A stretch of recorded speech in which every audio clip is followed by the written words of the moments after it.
Olá, amigos. Eu sou Emanuel Mota, atual presidente do CREA Ceará. Estamos aqui na nossa SOEA Connect, um evento que é a Semana Oficial da Engenharia e Agronomia do Sistema Confecrea, um evento que congrega aí todos os profissionais envolvidos no dia a dia do Sistema Confecrea, e este ano está sendo realizada de forma online, devido a uma série de medidas sanitárias, e também objetivando aumentar o alcance deste evento, já que as transmissões são feitas pela internet e podem ser assistidas e acessadas de qualquer parte do mundo, né? Hoje nós estamos aqui com um painel que vai tratar de internet das coisas, de tecnologia e de atuação das profissões no pós-Covid. Cada apresentador que está aqui conosco vai falar um pouquinho de sua expertise, de sua experiência nesses temas. Aqui nós estamos hoje com o Dr. Luiz Alencar Reis da Silva Melo, que possui graduação, mestrado e doutorado em Engenharia Elétrica pela Pontifícia Universidade Católica do Rio de Janeiro. Ele se graduou em 1975, fez um mestrado em 1977 e o doutorado em 1987. Ele, durante o seu doutorado, foi assistente de pesquisa no University College of London entre 1984 e 1985.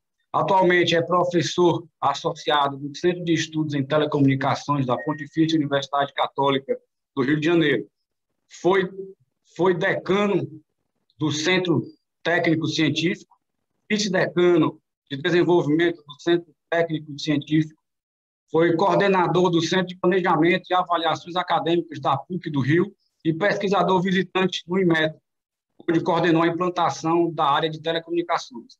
Foi agraciado em 2017 com a medalha de mérito acadêmico professor Atílio José Giarola, concedida pela Sociedade Brasileira de Microondas e Optoeletrônica. O outro palestrante, o outro apresentador, é o Dr. Gustavo Medanha. Dr. Gustavo, me desculpe aí o resumo que a gente fez. O seu currículo é bem extenso, então eu deixo aí você à vontade para, durante a sua apresentação, fazer os devidos complementos, né? O Dr. Gustavo Medanha nasceu em Aparecida de Goiânia em 1982, é bacharel em Educação Física pela Pontifícia Universidade Católica de Goiás, considerado pela Instituição Superior de Ensino personalidade de destaque do curso em 2018. Foi vereador por 2 mandatos, entre os anos de 2009 e 2016, e presidente da Câmara Municipal de Aparecida, também por 2 mandatos. Secretário de Esporte e Lazer na gestão do prefeito Maguito Vilela, se encontra em seu primeiro mandato como prefeito de Aparecida de Goiânia, entusiasta do Conselho de Cidades Inteligentes, desde quando era vereador, momento no qual inseriu em seu programa de governo ações voltadas para a área de tecnologia, que se encontra em curso e já ganhou também diversos prêmios nacionais e internacionais nesse segmento. Então, doutor Gustavo, fica à vontade aí para fazer os complementos ao seu currículo. Tá? Na sequência, teremos também o doutor Leonardo Capdeville, que chegou a TIM em agosto de 2014, é atualmente Chief Technology Information Officer, CTIO, sendo responsável pelas áreas de rede e TI da companhia. Antes, foi diretor de rede da Vivo, por pouco mais de 3 anos, atuando no planejamento e implantações da rede fixa e móvel da operadora. É engenheiro de telecomunicações, graduado pelo Instituto Nacional de Telecomunicações, INATEL, com MBA em Gestão Empresarial na Fundação Getúlio Vargas, do Rio de Janeiro. E, por último, para encerrar com chave de ouro, teremos a doutora Alessandra Carini. A Alessandra é formada em análise de sistemas pela PUC de Campinas, com MBA em Tecnologia da Informação aplicada à Gestão de Negócios pela FGV. Recentemente, a executiva também assumiu o desafio de liderar o Comitê de Diversidade e Inclusão da Microsoft Brasil. Iniciou o curso Advanced Board Program for Women na St. Paul Escola de Negócios. é vice-presidente para o setor público, saúde e educação da Microsoft Brasil. Anteriormente, ocupou a posição de vice-presidente de marketing e operações da empresa por 1 ano e meio. Então, pessoal, é isso aí. Cada participante vai ter um tempo estimado de 20 minutos para fazer suas considerações. E, ao final da fala dos 4 participantes, nós abriremos para um momento de discussão, onde o público e os nossos seguidores da Soya Connect vão fazer aí algumas perguntas. Quero dizer aí a todos que a Soya ela está tendo uma sede aí, entre aspas, né, no estado de Goiás, onde lá preside o nosso amigo engenheiro Lamartine, e a organização está sendo capitaneada pelo nosso presidente Joel Krieger. Então, doutor Luiz Alencar, fica à vontade para fazer as suas considerações e a sua fala aí durante 20 minutos. Obrigado, boa tarde a todos. Quero, em primeiro lugar, agradecer esse honroso convite para compartilhar com vocês algumas ideias sobre aplicações de IoT em cidades inteligentes e saúde. Eu, na verdade, preparei uma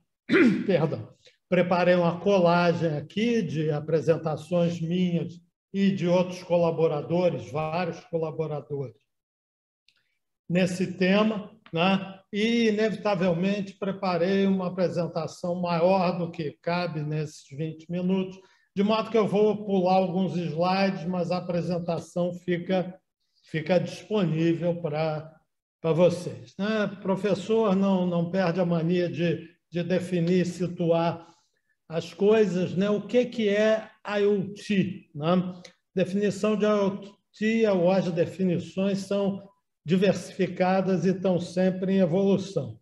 O termo foi cunhado, talvez pela primeira vez, em 99, pelo Kevin Ashton. A UIT, a União Internacional de Telecomunicações, definiu IoT como uma infraestrutura global interconectada de coisas físicas e virtuais por meio de tecnologias de telecomunicações, em 2012, e em 2015 o I3E reuniu várias definições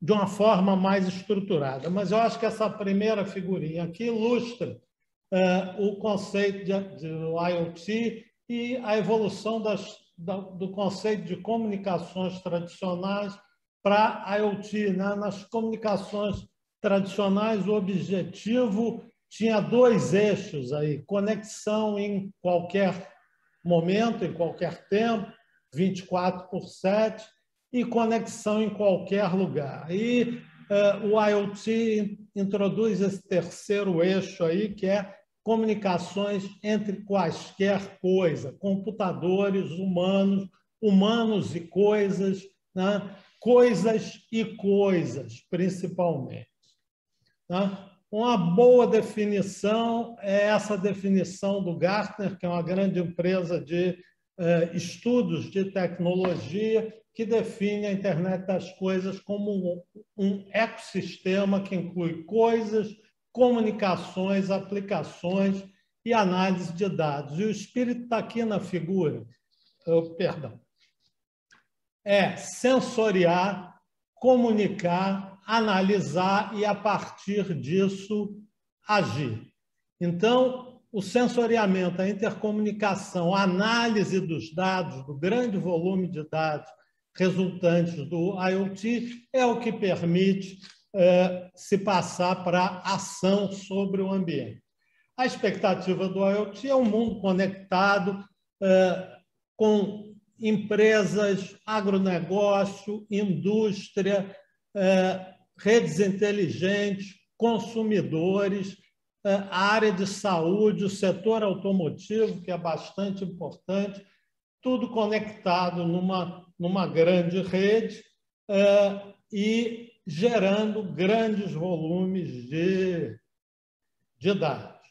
Isso aqui é uma estimativa do Gartner, de novo, para as oportunidades por indústria. Então, eles dividiram em negócios, né, em business e consumidores. E aí a gente vê que 2/3 das oportunidades estão voltados para os consumidores e 1/3 para negócios. Claro que as duas coisas estão relacionadas. E as maiores indústrias aí são informação, entretenimento e o setor automotivo para a indústria. Depois, segurança, gestão de energia e saúde. Do ponto de vista da indústria, a gente tem uma série de aplicações em verticais específicas e também entre diversas indústrias ou indústrias que cobrem vários setores. Essa figura parece semelhante, mas, na verdade, a situação é bem diferente em termos das aplicações e a quantidade de dados que elas geram. Então, essa estimativa é de 2016, mas olhando para 2020, e o volume de dados é muito grande. Né? Uma estimativa de que a IoT está gerando atualmente 54 exabytes de dados, e isso cresce exponencialmente. Está aí a geração de dados por setor. Tá? E o que muda, né, no tratamento desses dados é que a gente passa das análises tradicionais, análise descritiva, o que aconteceu, a diagnóstica, por que aconteceu, e a análise preditiva, o que vai acontecer, que estão no campo da estatística, para uma análise prescritiva ou de otimização. Como fazemos acontecer aquilo que a gente deseja. Tem, inclusive, um dito, né, na área econômica que é data is the new oil, quer dizer, a maior indústria deixa de ser a indústria do petróleo e passa a ser a indústria de dados. Entrando um pouco mais no tema específico, né, de cidades inteligentes, né, as aplicações envolvem um arcabouço de governança operacional de uma cidade inteligente e uma série de benefícios que podem ser classificados como externos, melhoria de serviços, melhoria de bem-estar, geração de receita, aumento do engajamento e benefícios internos, como otimização de ativos, conservação de recursos, melhorias de proteção e segurança e redução de custos, redução de despesas. Esse slide aqui eu tomei emprestado de uma apresentação do CPQD, estou dando crédito aí, mostrando para Smart Cities a visão das principais áreas de aplicação, que seriam mobilidade urbana, iluminação pública, segurança pública, medição inteligente. Eu certamente incluiria aí outras aplicações, mas numa classificação bem geral, acho que essas são, de fato, as principais. E aí mostrando que, na figurinha da direita, que certos recursos que precisam ser implantados para a gente ter os benefícios do IoT em Smart Cities, em cidades inteligentes, eles atendem um mesmo benefício, nesse exemplo aqui, instalação de câmeras, eles vão impactar diferentes setores. Né? Então, tem uma economia de escala. Pegando 2 ou 3 temas, dado o tempo restrito, para detalhar um pouquinho mais, quer dizer, a gente tem a área de medição inteligente, né, que é uma área fundamental, com aplicações em energia e aplicações no setor hídrico, na parte de água. Né? Isso aqui é um levantamento que eu fiz no site do MCTI de iniciativas que estão em curso no Brasil. Então, a estimativa que a gente tem cerca de 200 projetos, 8 de grande porte, eles estão mencionados aí na figura da direita, né? E aqui uma tabelinha com os valores previstos, né? Isso aí é no âmbito de chamadas da ANEEL. Há outras iniciativas independentes. Mas essa questão de ter a medição inteligente, os medidores inteligentes, é só a base para uma evolução que vai levar a rede de área doméstica, o Home Area Network, o RAM, que é ter a rede doméstica compreendendo sistema de gestão de eletricidade, sistema de armazenamento de energia e geração distribuída. Em recursos hídricos, quer dizer, qual é a urgência disso?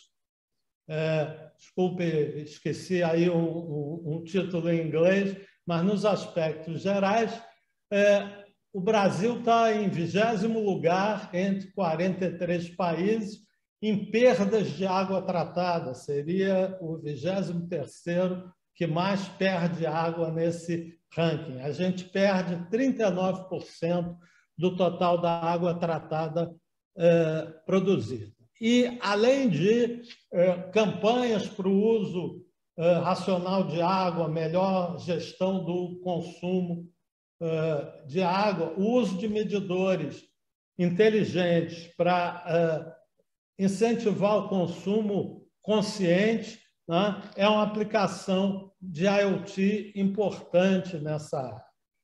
Outra área que já está sendo bastante, já há muitos projetos de implementação, é a iluminação inteligente. Então, o IEA, a International Energy Agency, né, estima que 12% do uso global de eletricidade é em iluminação. Então, a redução de consumo e aumento da eficiência energética é fundamental. E aí, as lâmpadas com conectividade, além de serem lâmpadas LED, lâmpadas com conectividade, permitem aplicações como ajuste de intensidade, sensoriamento de ocupação de ambiente, segurança e cenários de controle inteligente do consumo de energia.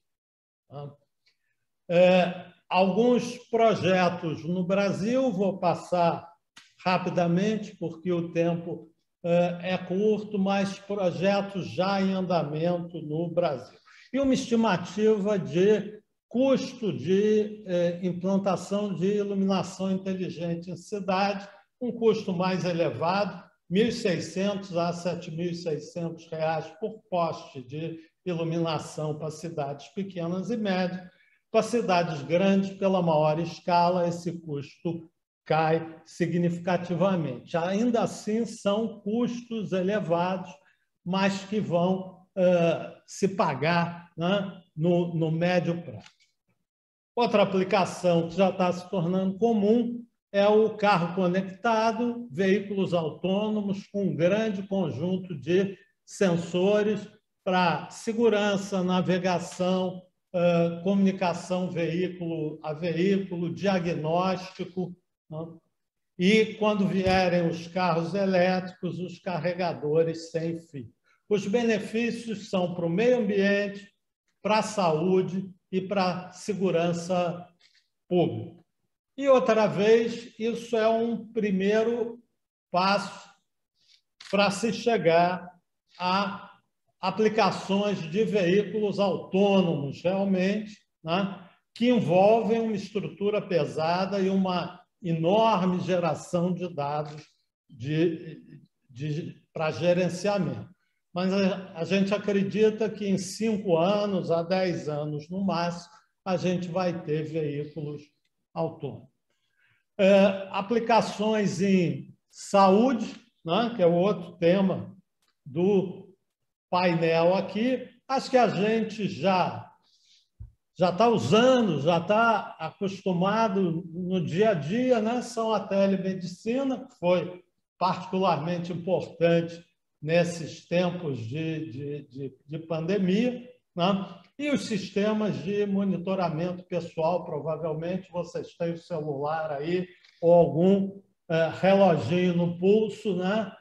Coletando dados de monitoramento de saúde. Mas essa área é muito mais ampla, né? Só que é uma classificação do SEBRAE, na verdade, das áreas de aplicação, que envolvem bem-estar, diagnóstico, tratamento, atendimento de emergências, monitoração, suporte, e na área hospitalar, supervisão e administração. Algumas iniciativas no Brasil, essas ainda muito na área de telesaúde e telemedicina, que agora estão evoluindo para aplicações com IoT. Então, o Desafio Brasil, a Rede Universitária de Telemedicina e o programa Inova Saúde da FINEP. Ali na parte de baixo do slide estão referências para todos esses programas. Tá? Falando um pouquinho da minha instituição, na PUC-Rio, a gente tem uma série de laboratórios, né? Nós, LAMPS, o Departamento de Informática, o Laboratório de Engenharia de Software e o Centro de Estudos em Telecomunicações, ao qual eu estou vinculado, que estão atuando em aplicações de comunicações, de IoT e de análise de dados na área de saúde. Para ser absolutamente sincero, quer dizer, nessa pandemia, eu vi poucas aplicações de IoT, até porque não existe o sensoriamento e a conectividade da maioria dos hospitais e, enfim, órgãos de saúde. Então, esse é um grande desafio. Existem muitos dados, mas dados ainda coletados de uma forma lenta e ineficiente. Esse nosso laboratório, Núcleo de Operações e Inteligência em Saúde, trabalhou bastante na análise de dados, nas previsões, na definição, ou na sugestão, na verdade, porque a gente não define, de estratégias para o combate à pandemia, mas com dados ainda coletados da maneira tradicional e penosa. A mesma coisa com outro laboratório, o LAMPS, que desenvolveu um COVID Analytics, uma ferramenta de análise e previsão da evolução da COVID, mas, outra vez, o link fraco aí é a coleta de dados. E é nisso que o IoT vai poder usar muito no futuro. Atualmente, então, nós estamos envolvidos com projetos apoiados pelo BNDES de pilotos de IoT, tem a área de saúde, tem a área do agronegócio, tem a área de cidades inteligentes. Nós estamos envolvidos na área de saúde e na área do agro, né? Então, nós temos um projeto Conecta Saúde, né? Com esses objetivos. Melhoria da gestão de unidades de saúde, da eficiência dessas unidades, descentralização do atendimento remoto e integração de informações do paciente com melhor planejamento e gestão do sistema. E esse, de fato, é um projeto baseado em IoT.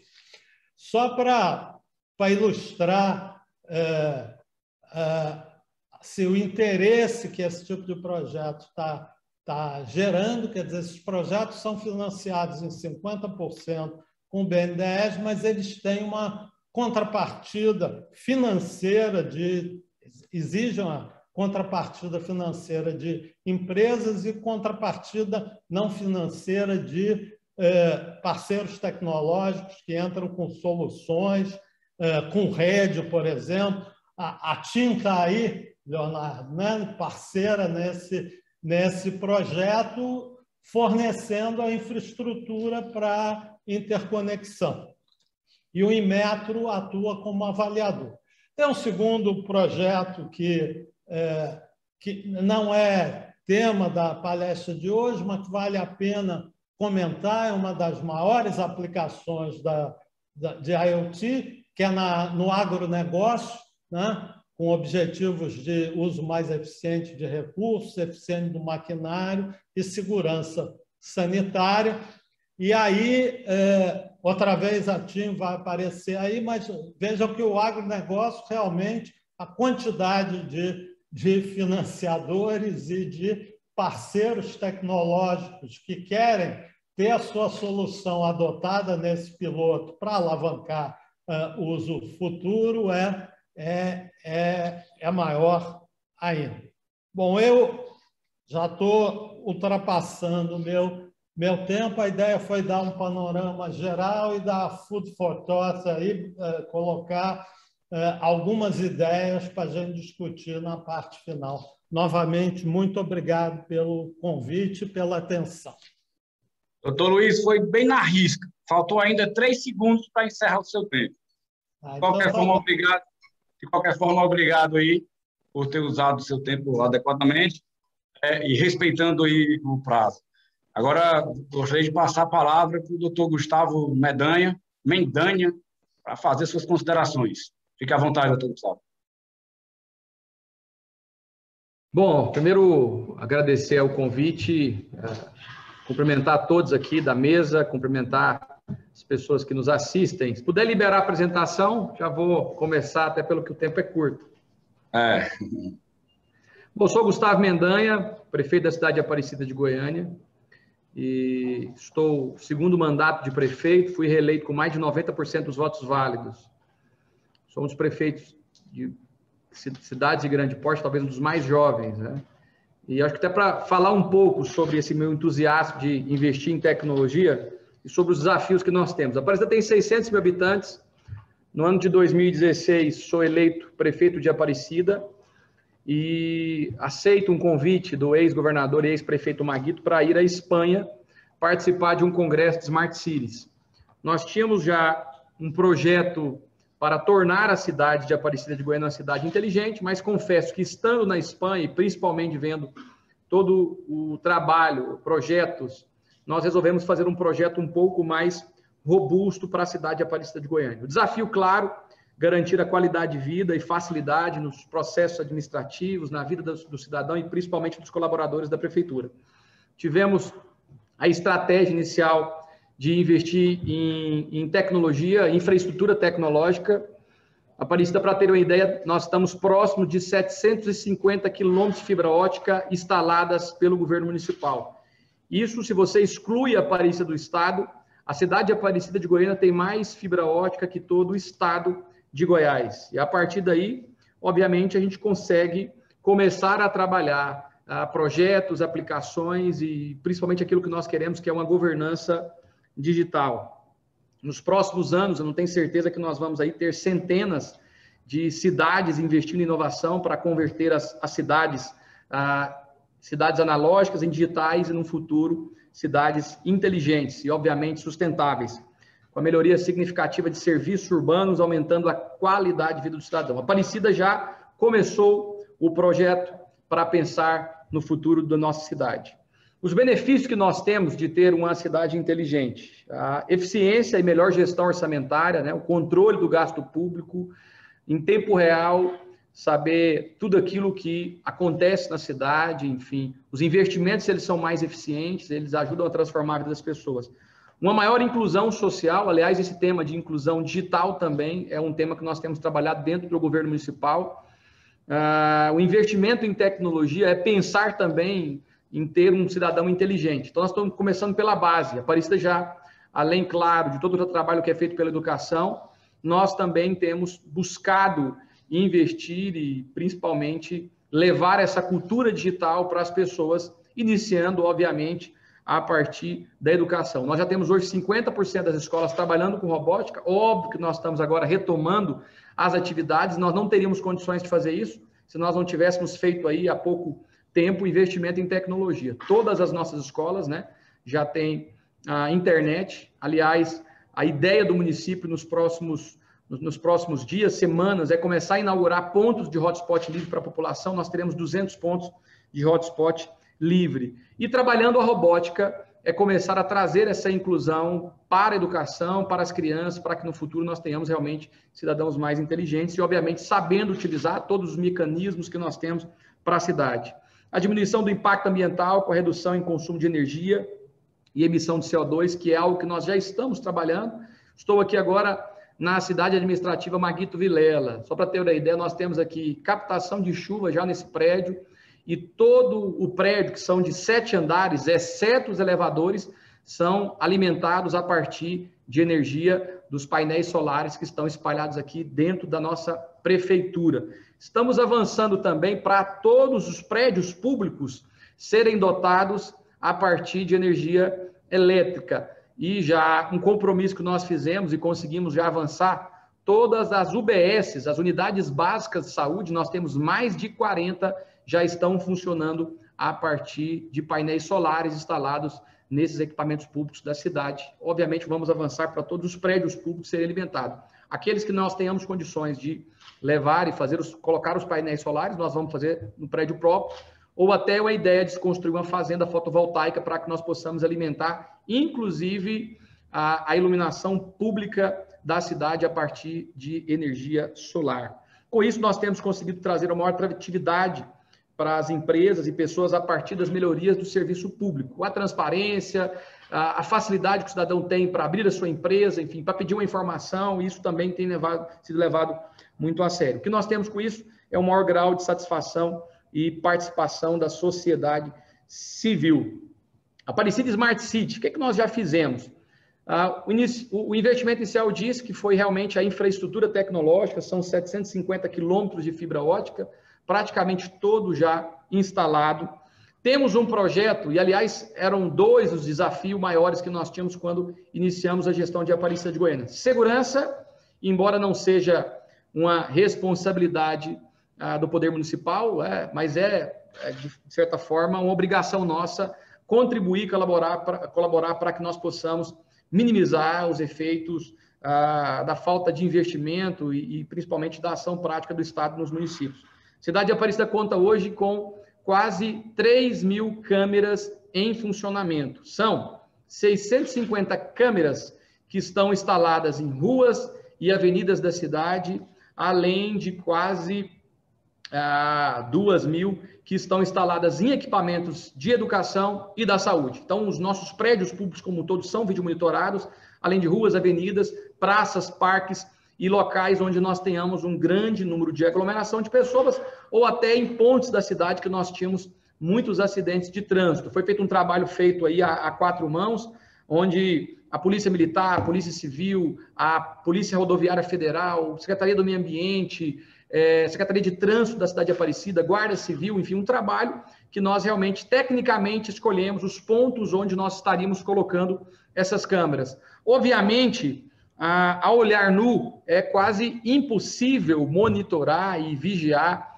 toda a cidade. Nós temos hoje a inteligência artificial, que é utilizada tanto na leitura de placa, de veículos, padrões de agressividade. Essas câmeras também são utilizadas dentro do trânsito, em locais que tenham acidentes, locais onde as pessoas estejam descartando o entulho irregularmente, obviamente, para que nós possamos tomar as medidas cabíveis, seja sanções, seja orientações, para que nós possamos melhorar a vida do cidadão a partir desse sistema de vídeo monitoramento que nós temos na cidade.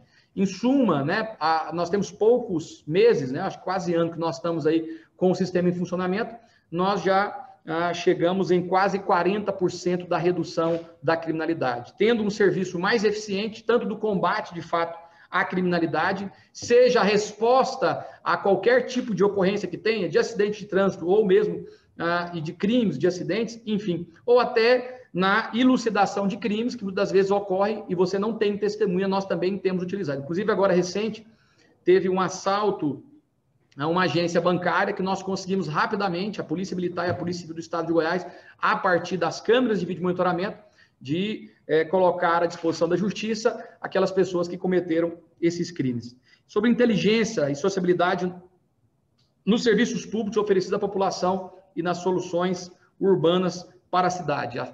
O vídeo monitoramento tem sido muito importante para a redução da criminalidade. Tem tido uma resposta muito mais rápida nesse monitoramento de ruas, movimentação de suspeitos. E uma coisa interessante, quando você coloca uma câmera numa praça, por exemplo, você praticamente zera o número de criminalidade, porque isso também acaba sendo um olhar ali, né, da segurança. As pessoas, elas sabem que, de alguma forma, se elas cometerem algum equívoco, um crime, enfim, elas vão ser penalizadas. Esse cercamento digital, ele tem sido importante para melhorar também a sensação de segurança das pessoas. Temos também trabalhado no mobiliário urbano. Aqui nós temos, frente à prefeitura, uma árvore fotovoltaica e o nosso sentimento é de construirmos, né, assim como esta árvore, em outros espaços da cidade, um mobiliário que seja inteligente, seja que possa ser dotado de internet para que as pessoas tenham esse acesso, né, que muitas pessoas não têm condições, muitas vezes, de pagar e têm essa dificuldade, seja nesse caso aqui, né, essa é uma árvore fotovoltaica à frente da prefeitura, principalmente os servidores públicos, as pessoas que utilizam essa praça aqui, a praça da cidade administrativa, estão sempre lá, colocando ali o seu celular para poder ser recarregado, enfim. É um novo modelo também que nós queremos implementar na cidade, de melhorar, obviamente, a imagem da cidade, mas utilizando também para que nós possamos ofertar tecnologia para o cidadão aparecidense. Na pandemia, eu acho que Aparecida, talvez vocês não saibam, foi uma das cidades cases no enfrentamento à Covid. Nós fomos primeiro olhar, obviamente, no mundo, aqueles países que inicialmente lideraram e enfrentaram a pandemia, para que nós pudéssemos também dar respostas rápidas, eficientes no combate à pandemia. E nós conseguimos equilibrar entre manter a saúde das pessoas, mas ao mesmo tempo também permitir o retorno gradual, obviamente tomando todos os cuidados sanitários possíveis. Testamos muito. Aparecida do estado de Goiás é a cidade que mais testa, e não estou falando proporcionalmente, em números absolutos, a cidade de Aparecida testou mais que todo o estado de Goiás junto. Enquanto o estado, todas as cidades goianas, mais o estado de Goiás, testou um pouco mais de 360 mil testes, isso falando dos testes PCR padrão ouro, nós estamos chegando já em 400 mil testes realizados. Eu acho que isso é um ponto só importante para dizer do que nós fazemos para enfrentamento. Retomamos as atividades com escalonamento intermitente, modelo israelense que nós conseguimos implementar na cidade, mas algumas coisas que foram importantes utilizando a tecnologia. A telemedicina, todos os pacientes positivados da cidade, nós fazemos o telemedicina diário, de ligação de profissionais médicos para saber como eles estão, né? Se a pessoa está com febre, se ela está tendo algum tipo de agravamento.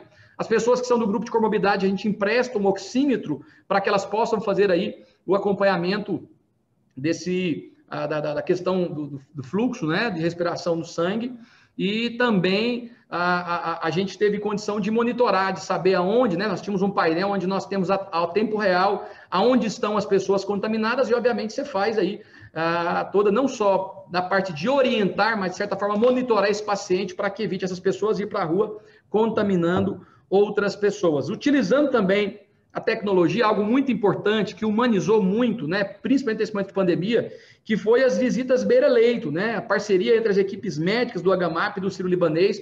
Nós possibilitávamos as pessoas que estavam contaminadas, principalmente quem pega Covid, eu perdi meu pai, infelizmente, com a Covid. Você já pega a Covid, já começa, né, a temer a morte. E no momento mais difícil, talvez, você ter um distanciamento das famílias com as pessoas. Nos nossos equipamentos públicos de saúde, nós ofertamos essas visitas, né, utilizando seja celulares, seja iPads, para que as famílias pudessem acompanhar, conversar e principalmente tranquilizar, acalmar essas pessoas que estavam nos leitos dos hospitais da cidade de Aparecida de Goiânia. Prontuário eletrônico, que é algo que nós já estamos executando, que coloca as informações, né, nas nuvens, com acesso a qualquer integrante da equipe médica. Toda a vida do cidadão estará ali nesse prontuário eletrônico. Você melhora a proficiência dos diagnósticos dos profissionais médicos, você melhora a eficiência e principalmente a redução do tempo das pessoas nas filas. Você imagina que, normalmente, no equipamento público, todas as vezes que uma pessoa vai até a unidade de saúde, você tem que falar seu nome, onde você mora, qual é seu tipo, qual o problema que você está tendo. Todas as vezes. Com o prontuário eletrônico, que a maioria dos equipamentos, né, privados do país tem, a pessoa já chega, só apresenta o cartão SUS ou a sua identidade e rapidamente essa pessoa já tem, né, o atendente já tem toda a ficha, e quando ela já chega no profissional, já sabe qual o problema que ela já teve, se tem intolerância a alguma medicação, se ela está vindo recorrentemente por conta de um problema, que às vezes pode ser uma coisa mais grave, né? E, obviamente, você melhora todo o sistema, tanto do tempo das pessoas nas filas, principalmente para os diagnósticos dos nossos profissionais de saúde. Isso também é algo inovador que nós estamos trazendo para a cidade de Aparecida de Goiânia. Além disso, acompanhamento, principalmente, né? A grávida que às vezes não vai até o médico, a gente faz a cobrança para que ela possa ir. A pessoa que tem diabetes, às vezes, esquece de pegar o medicamento e pode ter o seu sistema agravado. Isso já tem sido utilizado. O painel da Covid, que eu já fiz aqui menção, né? Todos os dados da quantidade de infectados, segmentação por bairro, evolução diária de casos confirmados, ocupação dos leitos de UTI, os profissionais da saúde infectados e o mapa de calor que nós temos.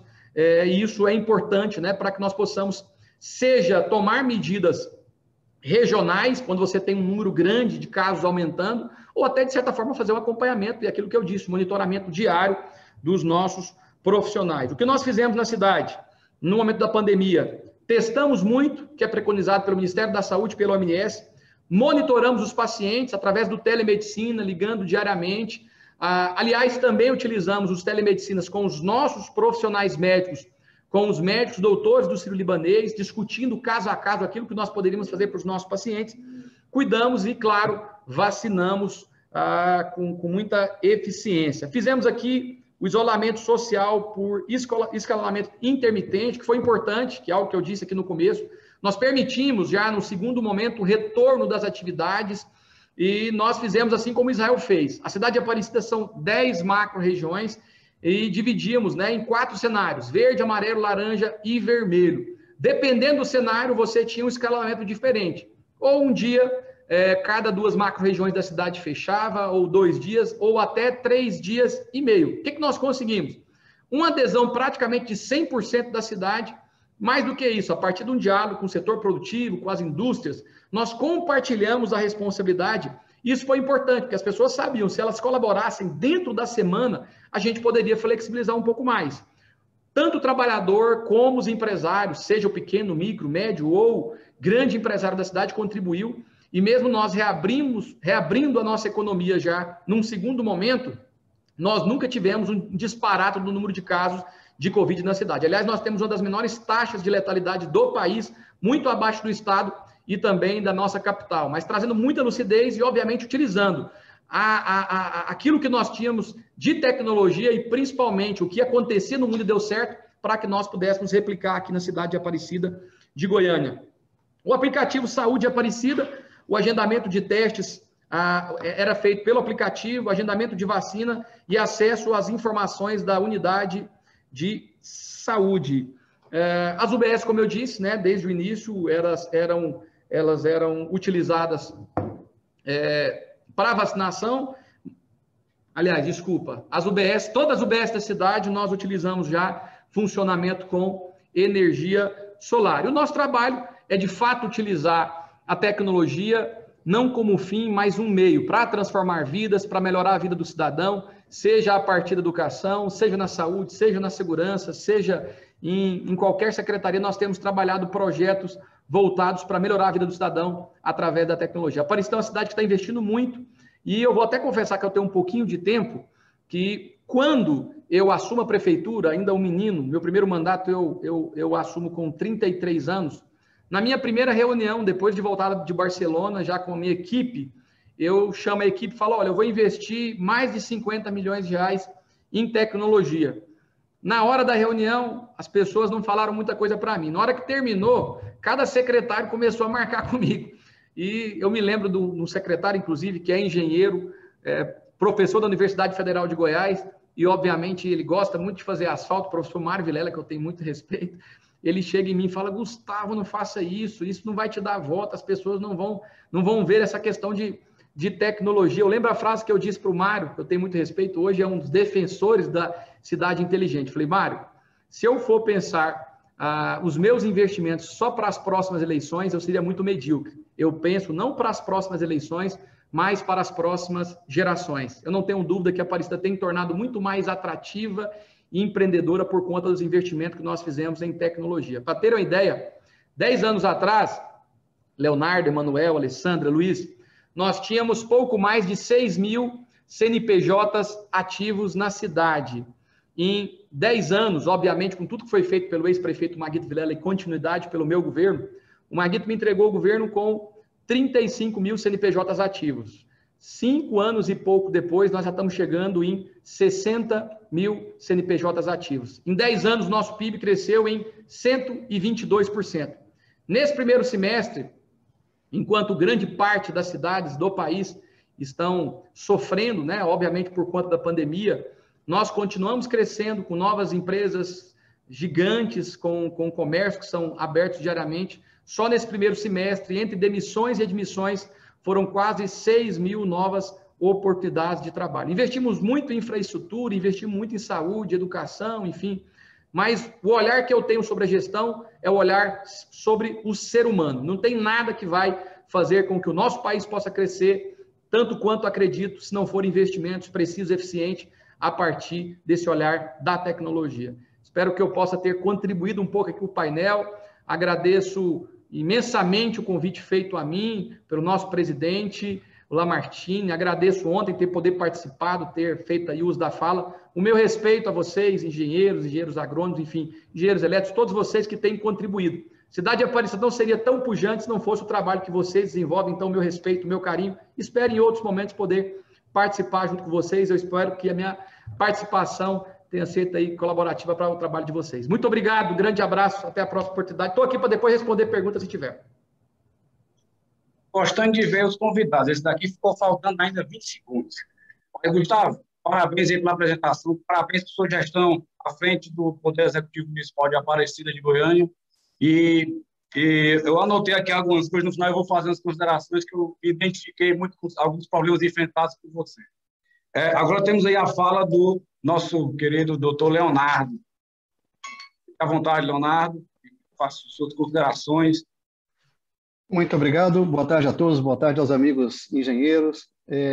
Prefeito, fantástica apresentação, que bom ver como que de fato tudo que a gente vai falar aqui sobre tecnologia encontra aí um campo real, onde a gente vê que o resultado de fato aparece.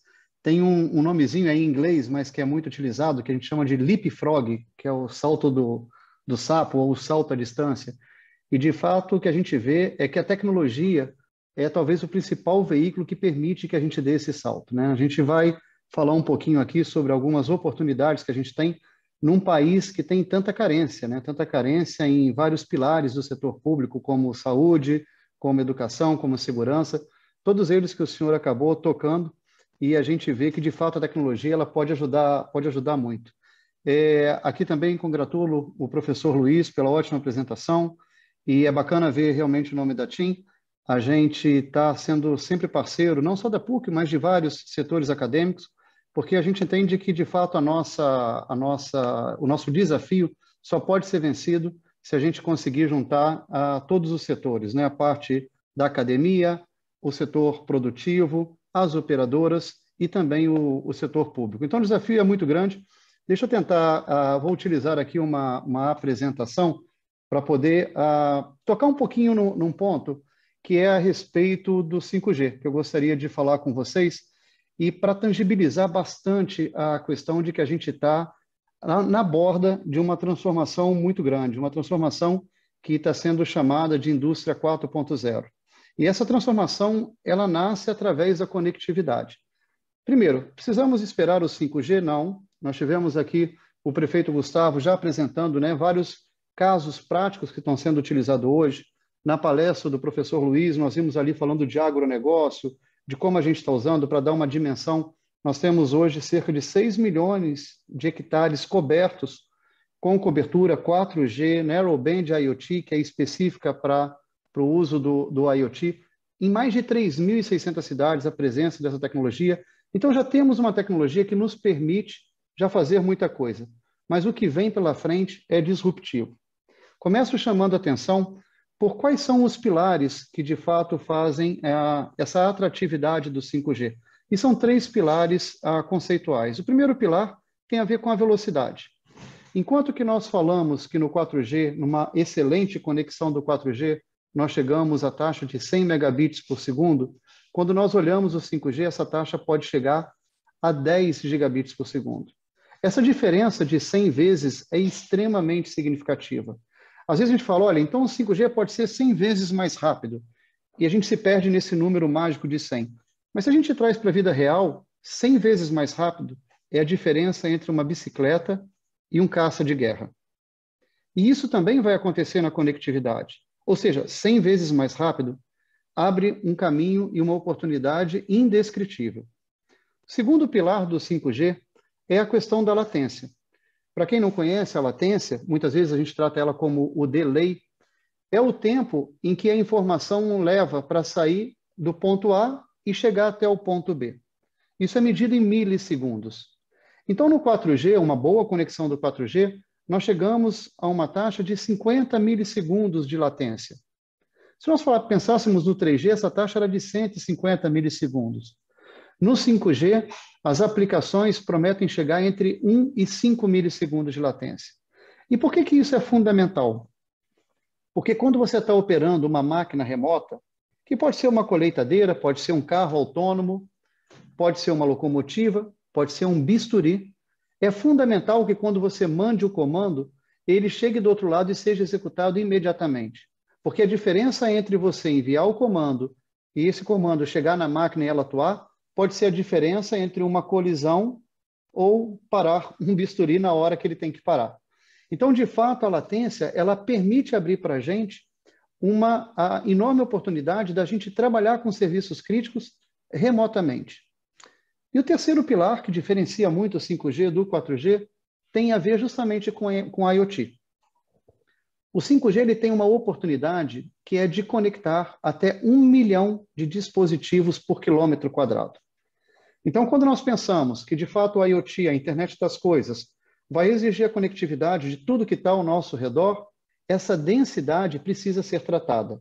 Para ter uma ideia, na comparação, o 4G nos permite poucas dezenas de milhares de dispositivos por quilômetro quadrado. Então, aqui numa metáfora, é como se hoje o 4G me permitisse, por exemplo, eu monitorar cada container num posto, num entreposto. Mas com o 5G, eu vou ter a oportunidade não de monitorar o container, mas de monitorar cada carga que está dentro daquele container. Cada uma dessas partes individualmente é transformadora, mas quando a gente soma elas todas juntas, numa única tecnologia, mostra o quão disruptivo o 5G pode ser. E, além disso, a gente tem um conceito de slicing, que é aquele conceito em que eu não preciso ter exatamente os mesmos requerimentos para todas as aplicações. Nós podemos entregar o requerimento distinto, seja de velocidade, seja latência e seja de conectividade, de acordo com o uso. Pois bem, se nós formos pensar, hoje a sociedade ela já é digital. E o Brasil tem uma coisa interessante, o Brasil é extremamente digital. O brasileiro é digital. O brasileiro ele tem uma facilidade de adotar o mecanismo digital que poucos países do mundo encontram um paralelo. Nós podemos falar isso tanto no conceito mais de conectividade de rede social, onde nós estamos entre os 3 países do mundo que mais usa rede social, mas podemos citar, por exemplo, o Uber, onde São Paulo é a principal cidade no uso do Uber no mundo.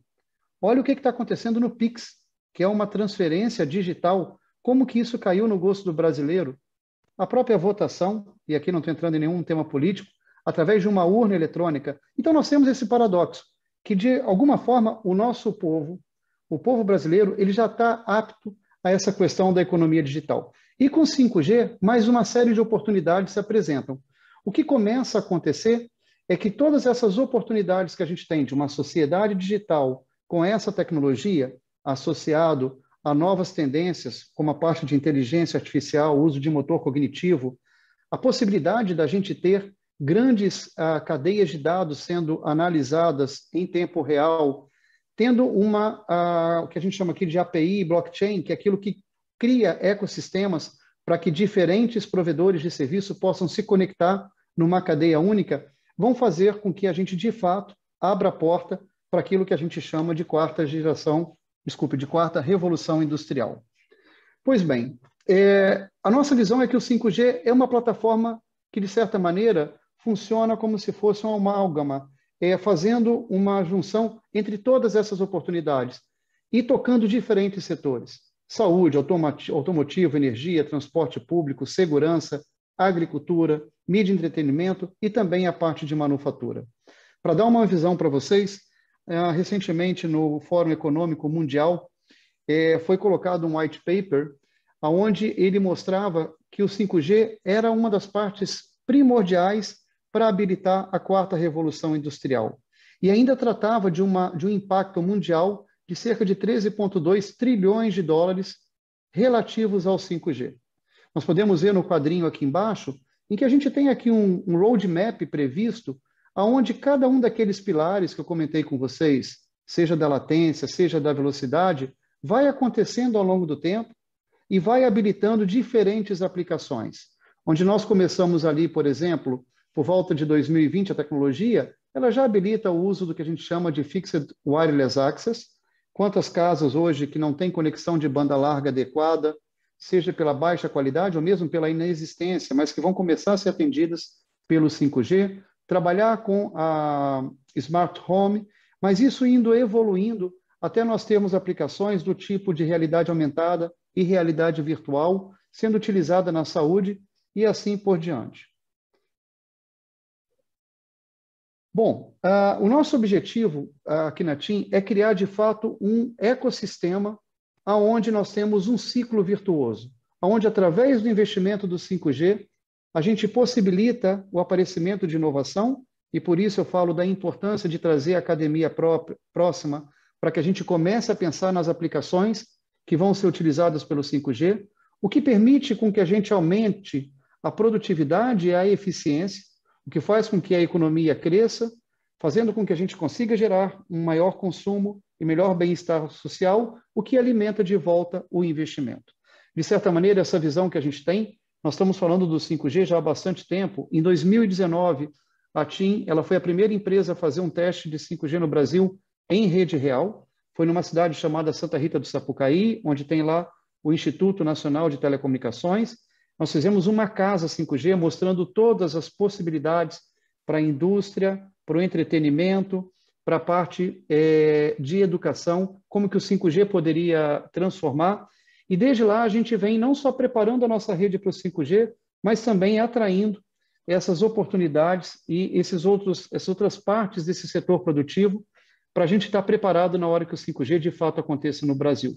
Do lado direito a gente tem a mesma visão desse ciclo, mas uma visão mais técnica do Fórum Econômico Mundial, onde a gente vê ali que ela começa no espectro, se cria a infraestrutura, se traz os dispositivos, se habilita os serviços e isso gera esse impacto virtuoso.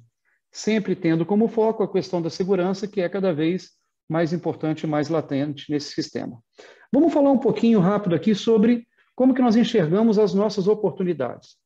E aí eu vou tratar sobre os 3 pilares, dar uma visão sobre a parte de educação, dar uma visão sobre a parte de saúde e segurança pública. Primeiro, sobre a educação. Aqui nós temos um gráfico que eu diria que ele é assustador.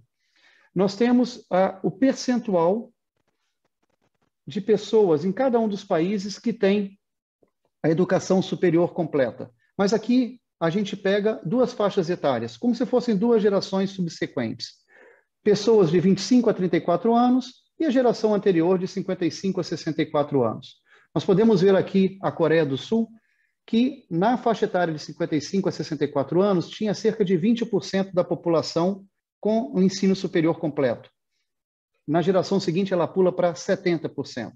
Depois a gente vai observando aqui cada um dos países, e a gente pode ver que o Brasil ele estava bem à frente da China e relativamente em linha com México, Itália e Chile. Acontece que na geração seguinte não fizemos nosso dever de casa. A gente pulou para 16, mas podemos ver o salto que deu o Chile, que deu a Itália, que deu o México e até a própria China, que é impressionante, que sai de 3,6 e chega a 17,9 de população na faixa etária de 25 a 34, com o ensino superior completo. O tema que nós colocamos é o seguinte: para nós criarmos essa educação superior com qualidade, nós podemos ir pelo caminho tradicional. Criarmos mais centros acadêmicos distribuídos pelo Brasil, e não é que isso seja melhor ou pior ou não seja necessário, é fundamental, mas talvez a gente não tenha tempo. E aí entra a oportunidade do ensino à distância. Nós vimos agora na pandemia o que aconteceu com a oportunidade que muitos desconheciam da gente ter educação à distância, educação de qualidade. O que é bacana no 5G? Hoje eu vou dizer que a gente tem o ensino à distância 1.0. É aquele em que a gente olha em uma tela e a gente tem muito pouco interação.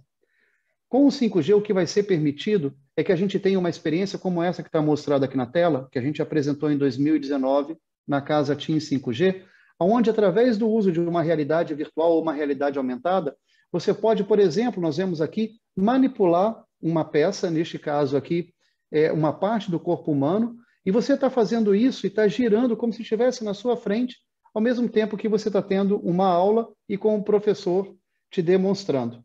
Então, essa parte do ensino à distância, com essa imersão da realidade aumentada e da realidade virtual, transforma totalmente, insisto, não só o ensino tradicional, mas também o ensino técnico, aquele em que a gente vai poder fazer uma gestão à distância desse nível de conhecimento. Violência. O prefeito Gustavo falou muito bem como ele está usando todo o mecanismo da conectividade para trazer inteligência para essa área de segurança. E é um fato.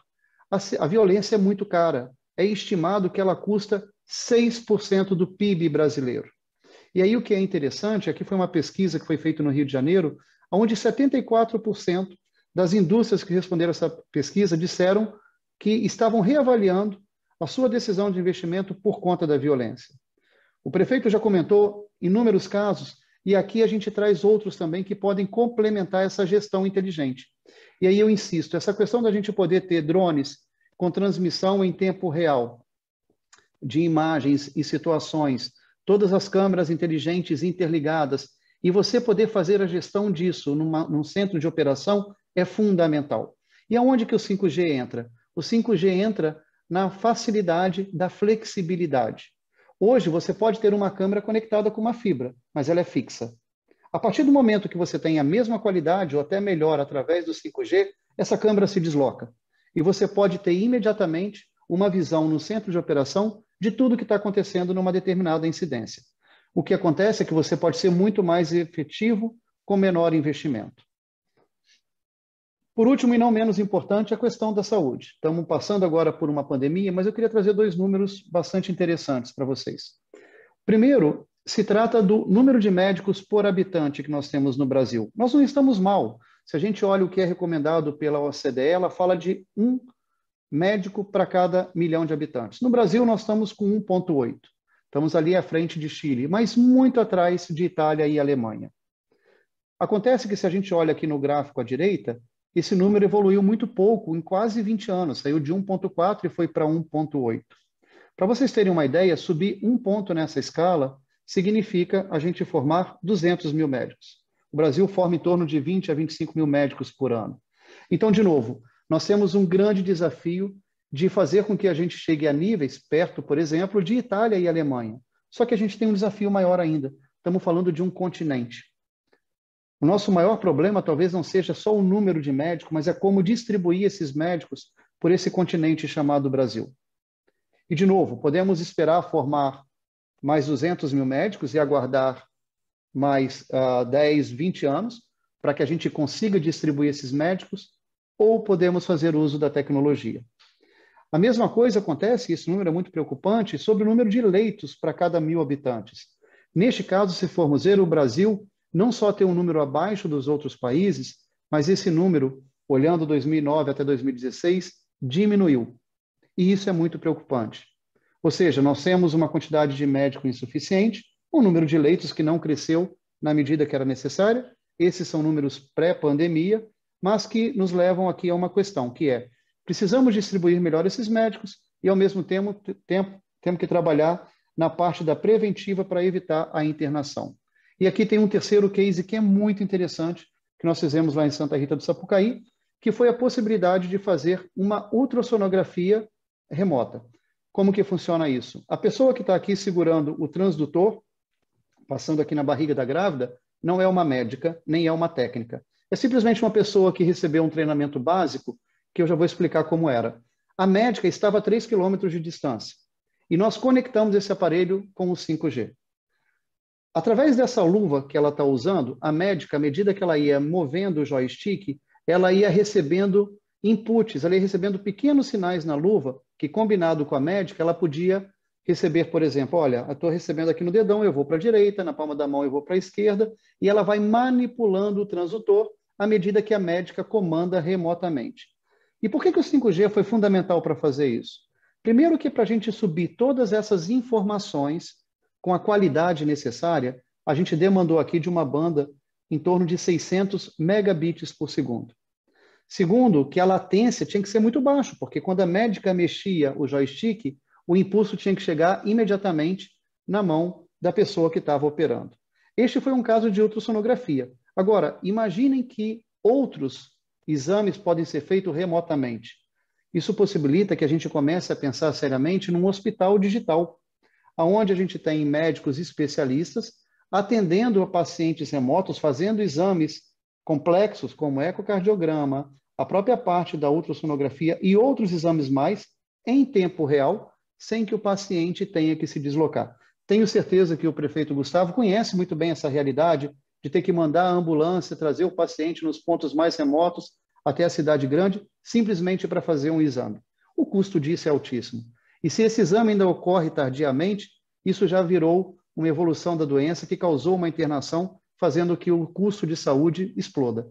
Ou seja, aquilo que eu comentei no início, de fato a tecnologia é uma grande oportunidade da gente fazer esse salto à distância e fazer com que a gente leve um bem-estar ao brasileiro e que a gente traga mais efetividade na nossa política pública e também no nosso ciclo de produtividade muito rápido. Desafios.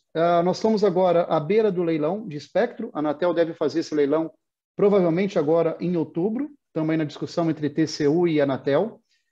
Precisamos ter uma legislação extremamente eficaz. A gente tem uma dificuldade danada em várias cidades para poder instalar antenas e fibra ótica. É um contrassenso, mas ainda ocorre. Infelizmente, o investimento ele acaba não fazendo porque a gente não consegue ter condições legais de fazer o investimento. Precisamos ter um plano estratégico que envolva não somente a visão da infraestrutura de telecom, mas principalmente como que essa infraestrutura de telecom ela pode se utilizar e se abastecer das demais infraestruturas básicas, como postes, rodovias, redes de saneamento, transmissão elétrica, portos e aeroportos. Precisamos rever a carga tributária urgente.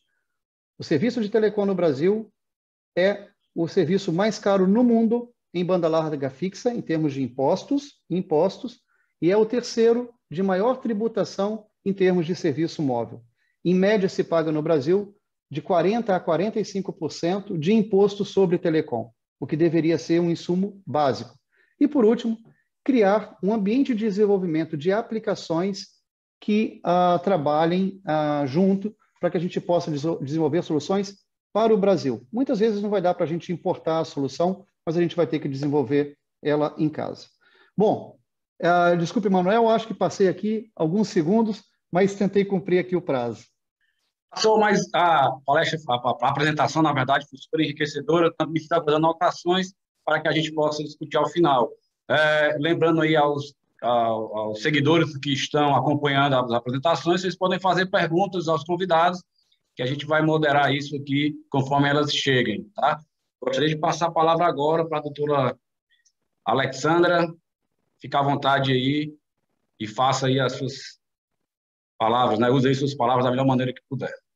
Já tirei aqui. Obrigada, Emanuel, e boa tarde aí a todos e todas que estão nos escutando. Acho que eu vou complementar, acho que né, os meus colegas aqui de painel já trouxeram bastante informação, né? Então, o professor Luiz já trouxe vários dados importantes aqui quando a gente vai falar de tecnologia, né? O prefeito também, né, Gustavo, trouxe aqui vários casos que aqui, como né, uma empresa de tecnologia, a gente tem visto aqui no Brasil e ao redor do mundo, e também agora o Leonardo aqui da TIM, né, o qual também tenho orgulho aí também de sermos, né, termos fechado uma parceria aí para essa transformação digital e estamos aqui ansiosos pelo 5G.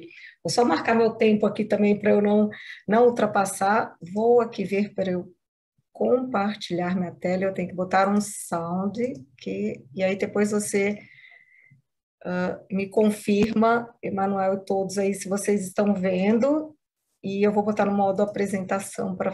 Perfeito. Então, eu vou trazer aqui, eu acho que vários, né, que eu estava comentando, né, professor, eu já trouxe aqui alguns dados, né, básicos, né, do que é a IoT, a gente vai falar, quero falar um pouquinho mais do que vem depois aí do IoT, que a gente já está vendo, a gente não falou um pouco aqui, então não sei se está um pouco avançado ou não, mas, né, o Leonardo trouxe a parte aí da inteligência artificial, o quanto isso também nos apoia, quanto a gente precisa aí do IoT, depois a gente tem gêmeos digitais, que a gente não falou, então para onde está indo. Então, só vou falar um pouquinho, né, e antes mesmo, né, de começar a pandemia, né, a gente já estava vendo toda essa mudança, né, aqui no caso, especificamente da Microsoft, a gente já trabalhava no modelo híbrido, né, a gente estava vendo toda a parte, né, as empresas tendo várias mudanças internas e constantes, e como é que a gente, né, trabalharia com isso ou trabalhava com isso? E veio a pandemia, chega em março, aqui especificamente no dia 18 de março de 2020, nossa, né, a Microsoft globalmente tomou como decisão, por conta da pandemia, colocar todo mundo remotamente, assim como, né, nós, várias, né, as empresas a qual aqui, organizações, com ou sem fins lucrativos, tiveram a mesma situação. E aí chegou a pandemia e tinha toda aquela questão, e aí, como é que a gente faz agora? Como é que a gente pensa? Como é que a gente trabalha? O que vai acontecer? Como é que a gente se reimagina? Será que a economia, né, vai recuperar? Não vai? Como é que a gente responde a isso, né? Para as empresas, eu particularmente hoje eu cuido aqui de toda a área de governo, né, então toda a área de governo está comigo, saúde pública e privada, e também a parte de educação. Então, a gente tinha a questão, como é que a gente vai imaginar, como é que a gente coloca os nossos alunos, né? Acho que, Leonardo, você trouxe um ponto muito importante, eu termino, depois vocês vão ver aqui, não quero adiantar, mas eu termino a minha apresentação quanto a isso, né? A gente falou aqui de todas vários aqui, né? Nós trouxemos aqui, já trouxeram exemplos do uso de IoT, mas a gente não está pensando, não falamos muito aqui sobre a questão da mão de obra. Nós temos um déficit enorme de mão de obra no Brasil, nós temos 14,4 milhões de desempregados, várias vagas abertas, hoje todas as empresas estão virando uma empresa de tecnologia, as cidades estão virando cidades, né, inteligentes. Eu vou trazer aqui um exemplo, até mais do que cidades inteligentes, de o que a pandemia está levando aos prédios, né? Eu gostei que o prefeito aqui, Gustavo, trouxe o que está sendo feito da parte de energia com os prédios, mas o que mais que a pandemia está demandando dos prédios, né? Então, como é que a gente apoia, nós apoiamos os prédios a serem não somente inteligentes, eficientes, né? Porque isso aqui tudo, esse ciclo tem a ver com eficiência, mas como é que nós apoiamos, né, para termos que a gente fala aí de smart places, que são realmente prédios, lugares inteligentes. E aí veio a questão, né, chegou em março de 2020, nós tivemos que parar tudo, o trabalho em equipe foi impactado, nós tínhamos que empoderar a linha de frente, principalmente aqui, né, foi falado de telemedicina, nós apoiamos também, depois eu vou trazer cases aqui em que a gente apoiou de telemedicina, tivemos que colocar o governo e várias outras entidades, né, de linha de frente que precisavam continuar trabalhando e apoiando nós, cidadãos, né, com saúde, com a questão de segurança, né, tem várias áreas que não puderam parar. E aí veio a questão, tudo remoto. Então, aqui estou ainda antes da gente, né, onde que aí entra o IoT, a inteligência artificial. Então, veio, para quem não lembra, a gente tinha várias áreas que ainda não estavam acostumados com isso. Aí tinha a questão, a venda remota, eu vou aprender remotamente, né? Eu tenho filhos, já conseguem estudar sozinho, mas várias famílias tiveram, né, que apoiar seus filhos. Teve a questão da telemedicina, eu tinha que ter um trabalho seguro em equipe, eu tinha que ter as compras sem contato. Nós tivemos que fazer vários ajustes, né, ajustes para a nossa economia. E aí foram necessárias com urgência. Tinha a questão do desenvolvimento remoto, os eventos virtuais, eu não sei vocês, mas eu, né, aqui, infelizmente, né, e por conta da pandemia, estamos aqui no SOAR virtualmente, eu não vejo a hora da gente poder, claro, com distanciamento, seguindo todos os protocolos, mas que a gente possa cada vez mais ter eventos híbridos, né, em que alguns possam estar presenciais, outros não, né, porque eu não sei, né, nossas equipes, a minha equipe já está fadigada de somente fazer eventos remotos, e aí nós vamos. Hoje, ainda vamos dizer que não está tudo remoto, mas está voltando, pelo menos aqui hoje eu estou baseada em São Paulo, semana que vem estou em Brasília, mas está voltando. E como é que volta?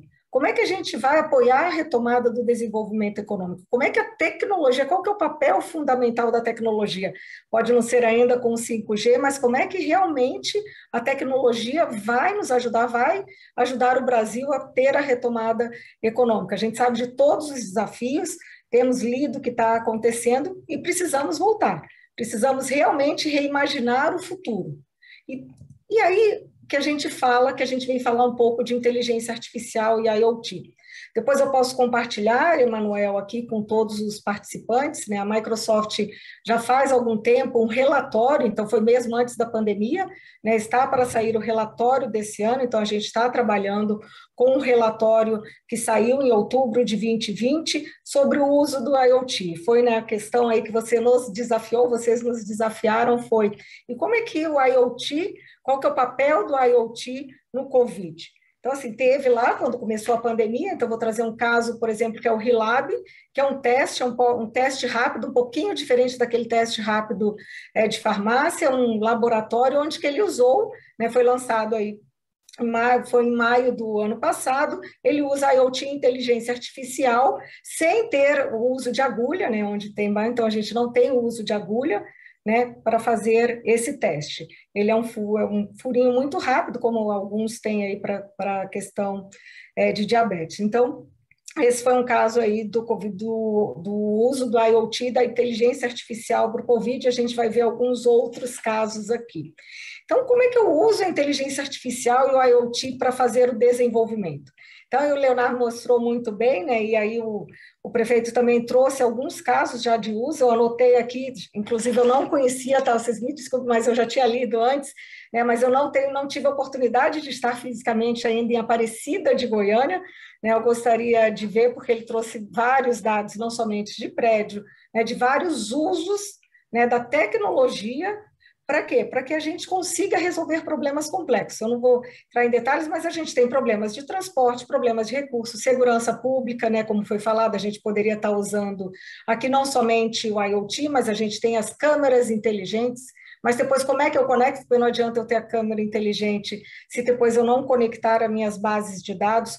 Como é que eu trabalho a saúde pública e assistência social, né? A gente fala muito aqui agora do PIX, né, mas aqui foi falado também de prontuário eletrônico, estar previsto para sair, né, vamos dizer, o PIX da saúde, onde todos, né, os prontuários, todos os dados, claro, seguindo toda a lei aí todas as regras da LGPD, deverão estar conectadas. Como é que eu faço como é que eu resolvo, como é que a tecnologia ajuda a resolver o problema de recursos de energia elétrica? Estamos vendo, né, a crise né, que nós estamos tendo aqui de água, como é que eu resolvo problemas de infraestrutura e serviços ao cidadão, que foi muito também bem lembrado e trazido, né? Como é que eu faço isso?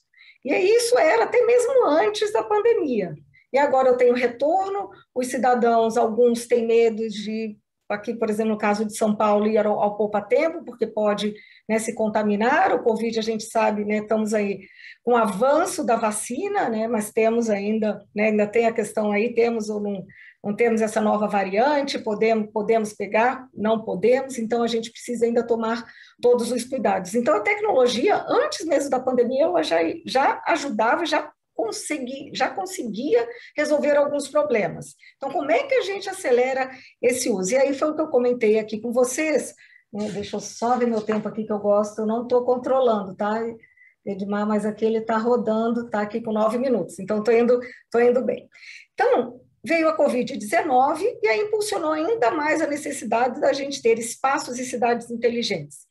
Então, assim, não somente a questão de energia, nós ainda aqui da Microsoft ainda não temos a previsão de retorno, nossos escritórios não fecharam, mas a gente não tem a previsão de retorno para o escritório.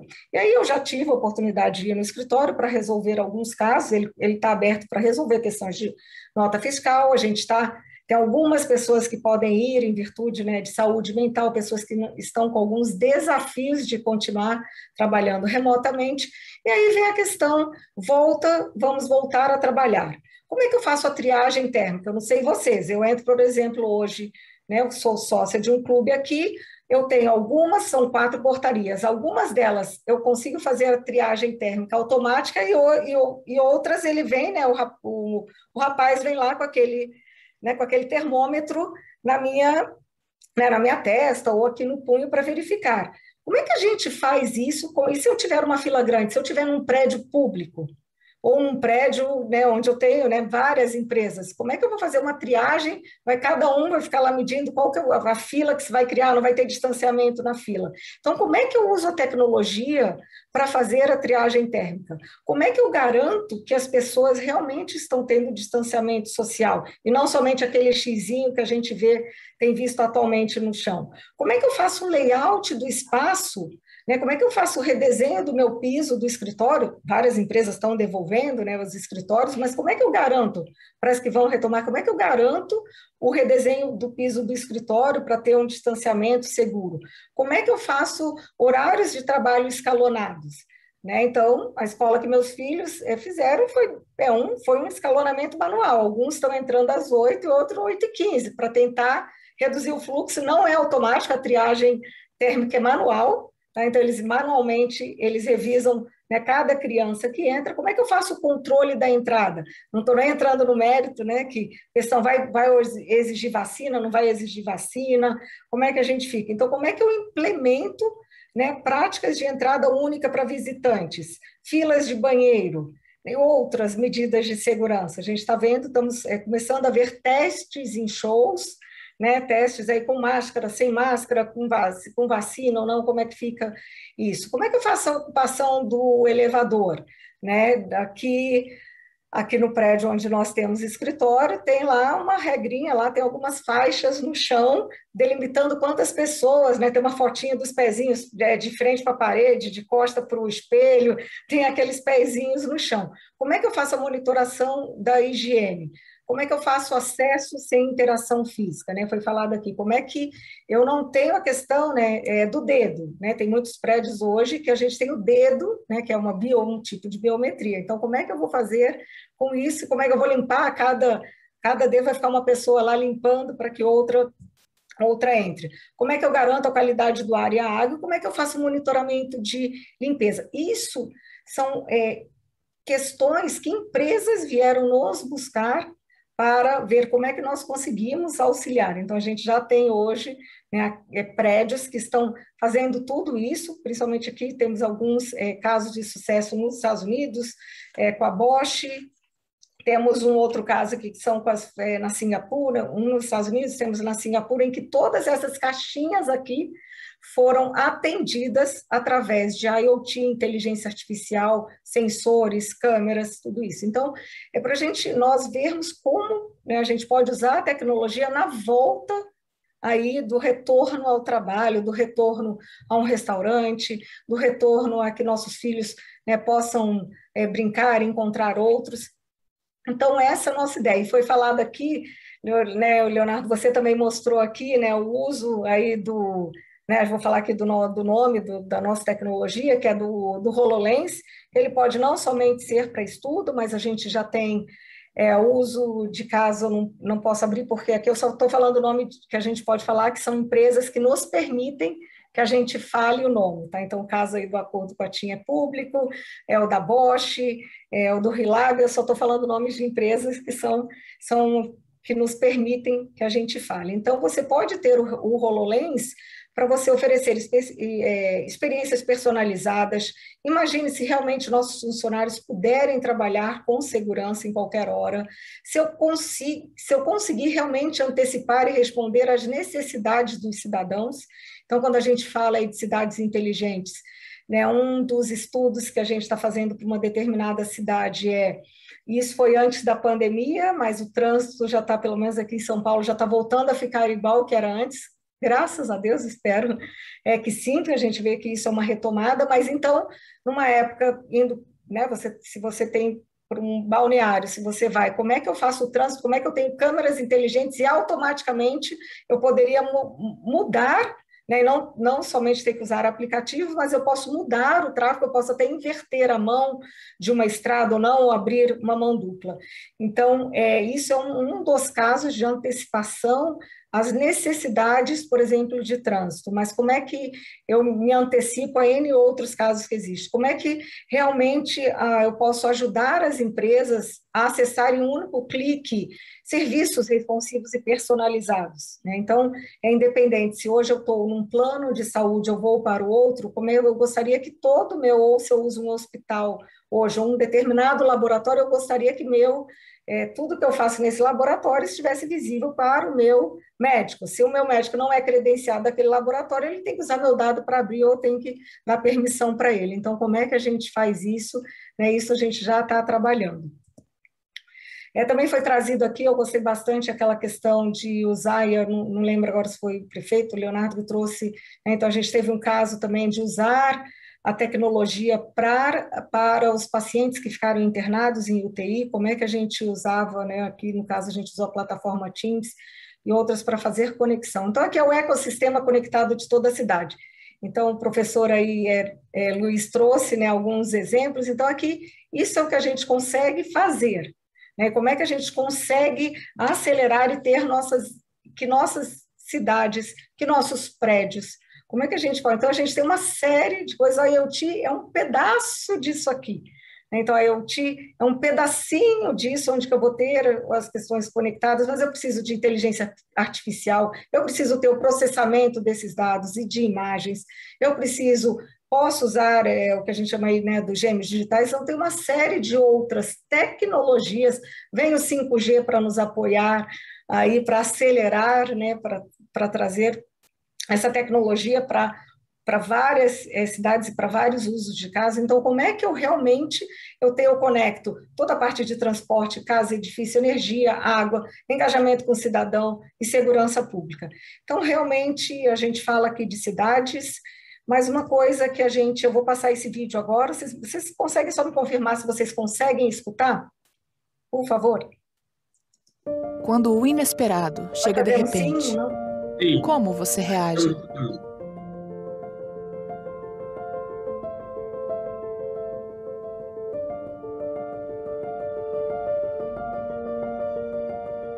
Juntos, a tecnologia nos ajudou a reagir de um jeito surpreendente.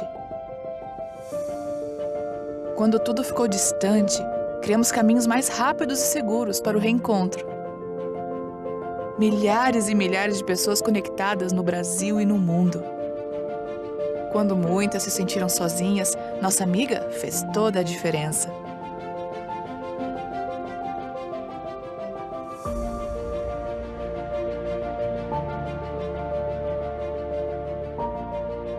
E apoiamos nossos combatentes na linha de frente.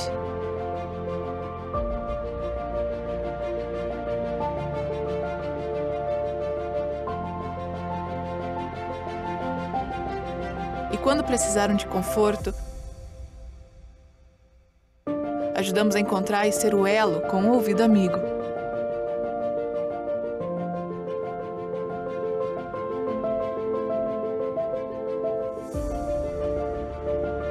Apoiamos iniciativas que quebraram barreiras, ajudando a acolher quem mais precisou. E contribuímos para encontros que salvaram vidas.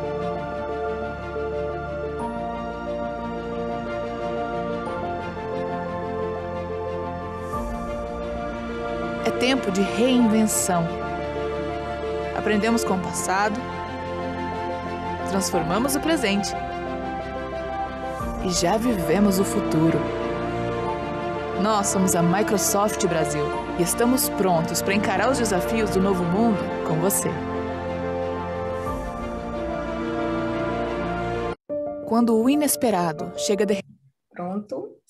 É só um videozinho, a gente fez esse, né, trabalho... Opa, não, aqui mesmo, deixa eu voltar aqui, desculpa.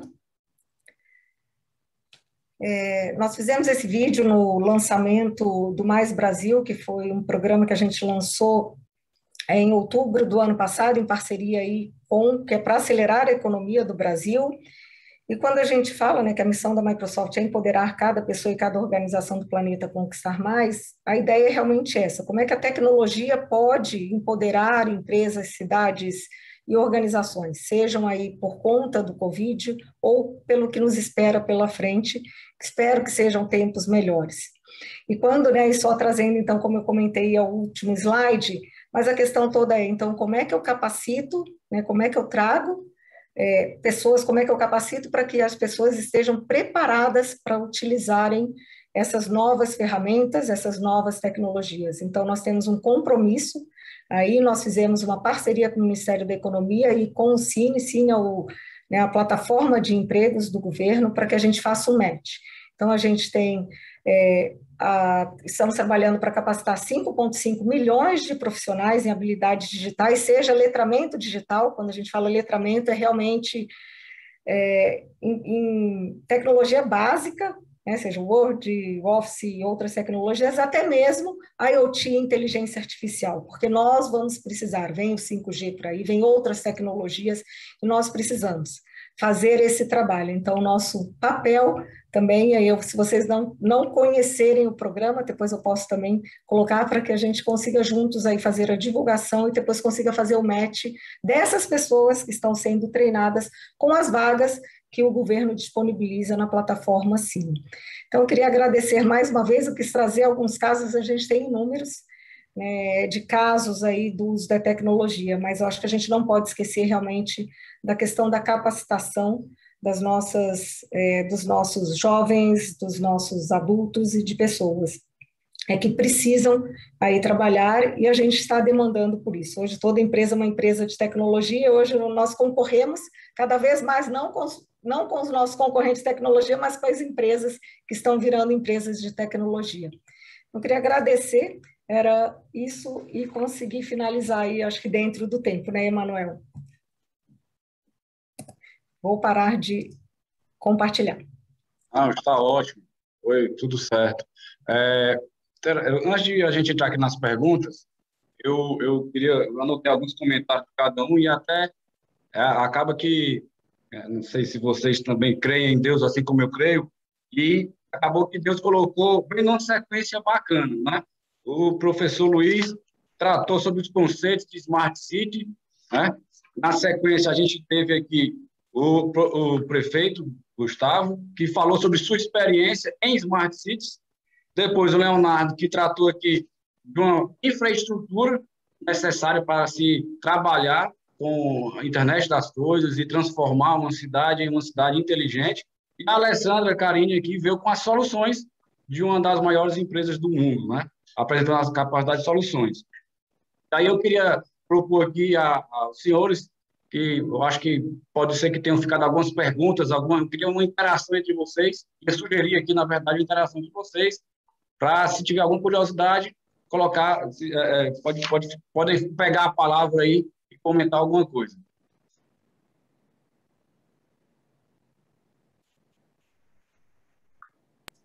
Se não tiver nenhuma curiosidade, eu queria começar aqui, fazendo aqui dentro do conceito aí do professor Luiz, pegando a sequência de informações que foram repassadas. Professor, o senhor encara de que na verdade, essa pergunta serve para cada um dos palestrantes, né?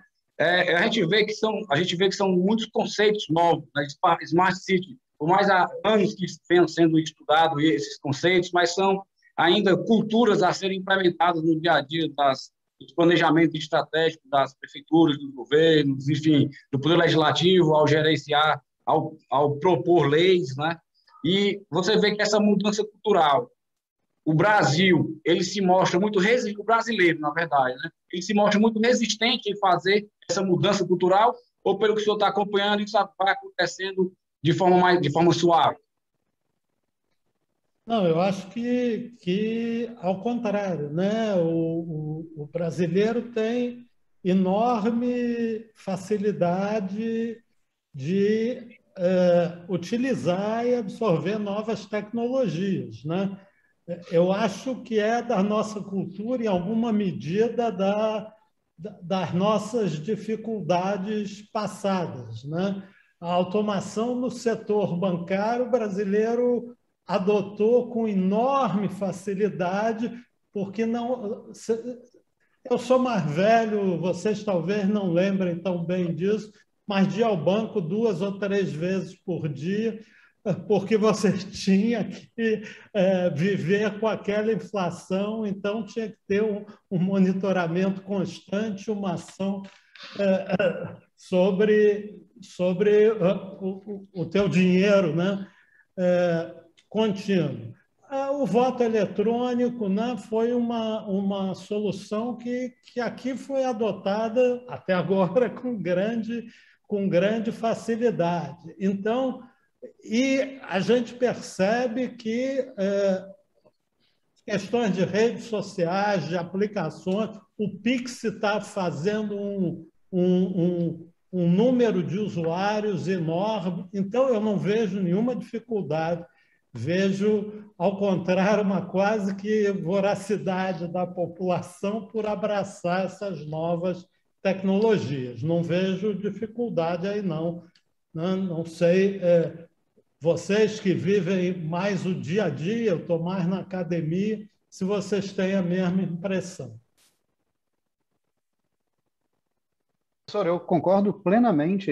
Eu acho que o brasileiro, né, independente, até interessante, do nível educacional, até mesmo cultural, ele adota de uma forma esplêndida a tecnologia, né? Olha o que são os grupos de WhatsApp. Como tudo na tecnologia, para o bem e para o mal, né? Mas a quantidade de vezes que a gente dá bom dia, boa tarde, boa noite em grupos distintos mostra a dimensão que tomou. Mas e isso eu acho que é muito, muito interessante. Agora, eu acho que o tema cultura versus tecnologia, ele é interessante, ele precisa ser estudado. Eu vou contar um caso interno aqui da TIM que foi muito interessante, que tem a ver com a pandemia. No dia 13 de março, né, de 2020, nós estávamos discutindo como que seria a empresa trabalhando em home office. Nós somos 10 mil funcionários e com aquela mecânica, né, de 20 anos de empresa, todos indo para o escritório, registrando a entrada, saída, todo mundo ali presencial, e começamos a pensar, poxa, pode ser que tenha que fechar o escritório, então temos que começar a fazer alguns ensaios de 10% das pessoas em home office na semana que vem. No dia 16, na segunda-feira seguinte, a decisão foi tudo fechado. Todos os escritórios, todas as lojas, tudo fechado, tudo em home office. E a empresa passou a funcionar de uma forma normal. E aí isso chocou muita gente. E a gente viu que muitas das ferramentas, e aqui fazendo aqui uma apologia, Alessandra, a Microsoft, né, que foi fantástico, o uso do Teams, ele já estava lá. Né? Todas as ferramentas de colaboração em remota já existiam. Poxa, mas por que a gente não usava? Não usava por uma questão cultural. Só que eu digo que só tem uma coisa que é mais forte que a cultura, que é a necessidade. Então, quando a necessidade entrou numa porta, a cultura se encostou e deixou com que as coisas acontecessem. Então, eu acho que a gente aprendeu um mundo completamente novo, forçadamente pela pandemia, mas que, por outro lado, nos ajudou a acelerar talvez 5, 10, 15 anos numa série de oportunidades que a gente tem com a tecnologia. Telemedicina não era regulamentada no Brasil e não é regulamentada. A telemedicina ela existe hoje por estarmos em um período de excepcionalidade. Mas, passada a pandemia, vai ter que se discutir a regulamentação da telemedicina. E se você for ver, não é que não existia ferramenta para telemedicina, mas a regulamentação estava andando muito devagar. Então, eu acho que a questão cultura versus tecnologia tem o seu lugar de destaque aí nessa discussão. Mas muitas das ferramentas já existiam, mas a gente não usava porque a cultura impedia. Mas não é a cultura das pessoas em si. Eu acho que as pessoas elas se adequam e adotam muito rápido a tecnologia.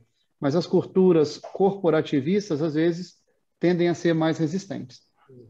Leonardo, você colocou bem o ponto que eu ia comentar aqui, que é o que a gente sofre aqui dentro do CREA, né, que é o Conselho de Engenharia e Agronomia. Aqui, a gente tem, no caso do CREA Ceará, tá? Vou falar aqui do CREA Ceará. A gente tem um sistema corporativo que funciona via internet, né, usando aí uma nuvem, uma parte na nuvem e uma parte aqui em sistemas próprios. Todos os computadores que a gente adquiriu nos últimos 4 anos foram notebooks, tá? E já usávamos algumas vezes, poucas ainda, com muita resistência, plataformas como essa aqui, né, de reuniões online, e aí também todo mundo trabalhando nesse segmento aí. E quando foi entrar nesse regime de pandemia, né, de restrição da pandemia, nem fizemos a experiência. Foi todo mundo para casa. E o CREA continuou funcionando normalmente. A gente criou aqui um chamado balcão de atendimento virtual. São 12 salas de videoconferências no site do CREA, onde o profissional ou qualquer membro da sociedade pode entrar ali e é atendido remotamente por um servidor do CREA. Um dos pedidos, isso foi muito bem absorvido pela cultura da instituição, que era resistente, era corporativista em se manter o presencial, pediu para, quando a gente está voltando agora, né? Não, deixa o balcão, porque a maioria dos atendimentos é do balcão virtual. E assim a gente tem feito dessa maneira, e nesse retorno paulatino, a gente está estipulando que vai ficar uma população em torno de 30% dela, dos servidores do CREA, em home office, definitivamente. Nós vamos tirar 30%. Nós vamos esvaziar aqui, praticamente, a gente funciona num prédio de 9 andares, nós vamos deixar praticamente 3 andares desocupados, porque não vai ficar tudo ocioso. Né? Então, e outra coisa, todas essas ferramentas já existiam, não foi criado nada. Né? A pandemia só veio catalisar. E é uma experiência aqui que a gente teve no CREA e replica com tudo isso. Você colocou muito bem. Não, pode terminar. Eu vi sua mão levantada e fazer o comentário, mas pode comentar aí. Se eu puder só complementar, inclusive, né, o CNJ, né, uma lei agora, né, que de março, que o CNJ trouxe, né, a questão da obrigatoriedade, né, por exemplo, dos tribunais terem balcão virtual, né, por conta da pandemia. Então, hoje, você precisa de tecnologia para isso. Muito bom que vocês estão usando e outras áreas estão usando. Agora, uma das coisas que eu acho que a gente não comentou aqui muito é a questão também do que esse uso aí, a cultura, ou tão rapidamente tivemos, né, que botar 100% dos funcionários, ou missão crítica ficou, ou 10% ficaram, né, lá trabalhando, é o caso, né, dos data centers, hospitais. Uma coisa que a gente não falou muito também é a questão da importância de estarmos preparados com o uso da tecnologia com segurança. Segurança, não segurança física, mas segurança de cyberataques. Não sei quanto vocês têm visto, né? Então, a gente tem visto ransomware, então, né, estão pedindo aí, né, resgate, outros. Então, o quanto também, né, então, para os que também aqui estão nos escutando, e aqui, o quanto nós precisamos, né, nós, como empresa de tecnologia, nós, como cidadãos, precisamos nos preocupar, né, com a questão da segurança dos nossos dados. Então, a questão da cultura, então, para você ir remotamente, às vezes você não colocou uma VPN, teve que permitir, deixa, mas vou botar os 100 lá, aí Deus, né, ajuda lá, e depois a gente vê como é que faz. E aí a gente está vendo, né, crescendo, né, então o Brasil é um dos países mais atacados do mundo, com cyberataques. Então, como é que a gente se protege? Então, tem tecnologia, seja da Microsoft, temos tecnologia e outras empresas para isso. Então, a necessidade então, do IoT, como é que eu pego devices, né, que você está lá conectado com a internet? Então, acho que isso também é um tema que precisa ser trabalhado quando a tecnologia é muito boa, precisa ser usada com responsabilidade, precisamos proteger a nossa tecnologia desses ataques.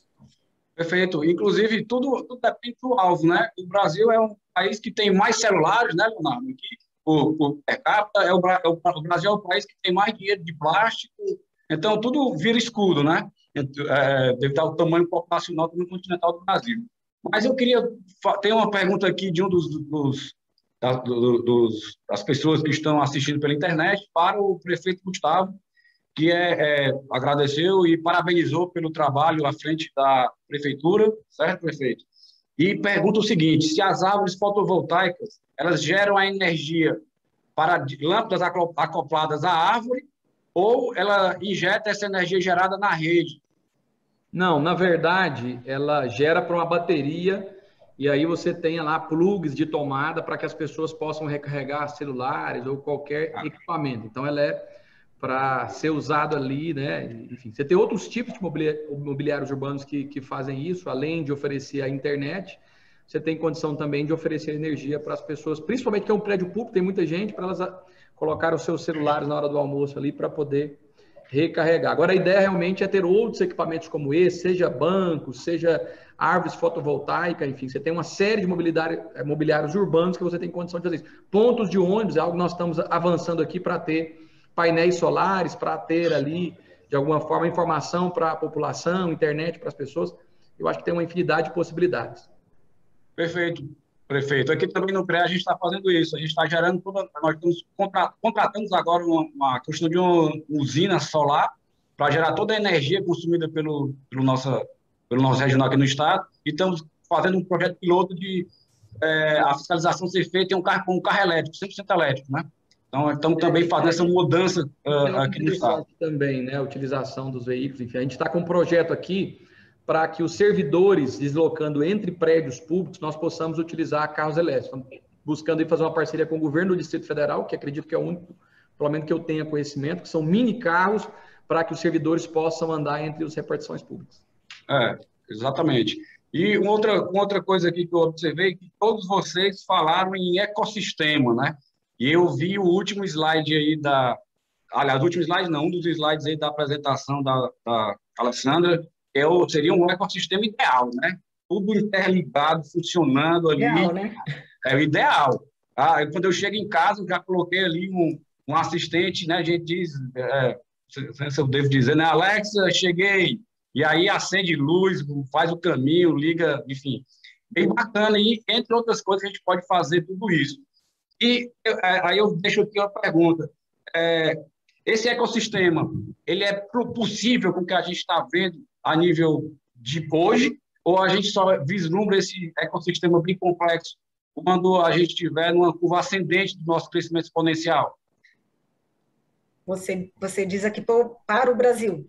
Para o Brasil, isso, estou falando da nossa realidade. A gente já tem parceiros, né? Lembrando, nós trabalhamos, então, vou pegar aqui um exemplo, né? Então, nós temos Azure IoT, mas eu tenho para games digitais, a gente tem um dos parceiros que a gente trabalha, é a Bentley. Quando eu vou para tecnologia, se for para 5G, Osati. Então, a gente tem vários parceiros, hoje a gente já tem condições de ter tudo interligado. Nós, como país, nós, como cidades, prédios, nós já temos condições, temos tecnologia no Brasil, inclusive não somente de empresas, mas temos tecnologias que estão sendo desenvolvidas aqui localmente também, seja com o CPQD ou com o apoio do BNDES. Vimos aqui, né, o professor Luiz trazer alguns desenvolvimentos que estão sendo feitos, então a gente já tem tecnologia para isso.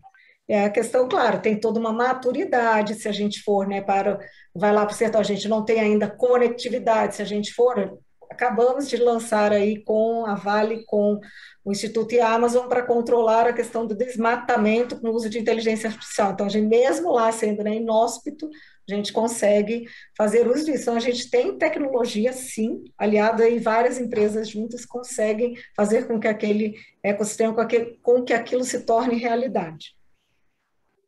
Que é o nosso desejo, né? Inclusive, entro aqui numa outra pergunta, que é a última, não sei se vocês também têm alguma coisa sobre isso. É uma pessoa perguntando aqui, um seguidor perguntando sobre uma forma, né, de se agilizar o alvará nas cidades. Quem tiver alguma coisa aí, o prefeito, de repente, ele tem uma solução lá em Goiânia. Aqui no estado do Ceará, aqui em Fortaleza, né, a gente tem um sistema muito forte desenvolvido pela prefeitura, né, em gestões anteriores, que o alvará é muito forte, muito rápido, né? Então, deixa aqui essa pergunta aí para o prefeito, de repente, falar alguma coisa.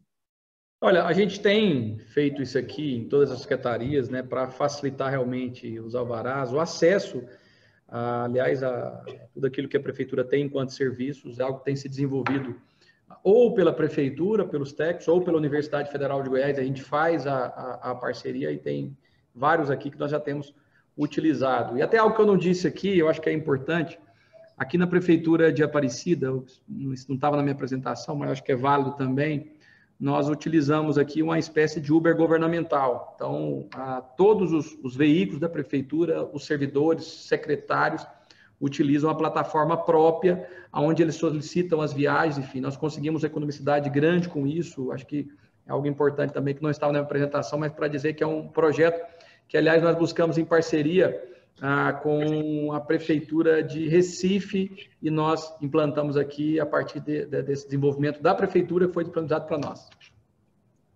Obrigado, amigos. Então, a gente está chegando aí na reta final, está aqui o pessoal levantando uma plaquinha para mim, eu acho que para vocês também levantaram, né?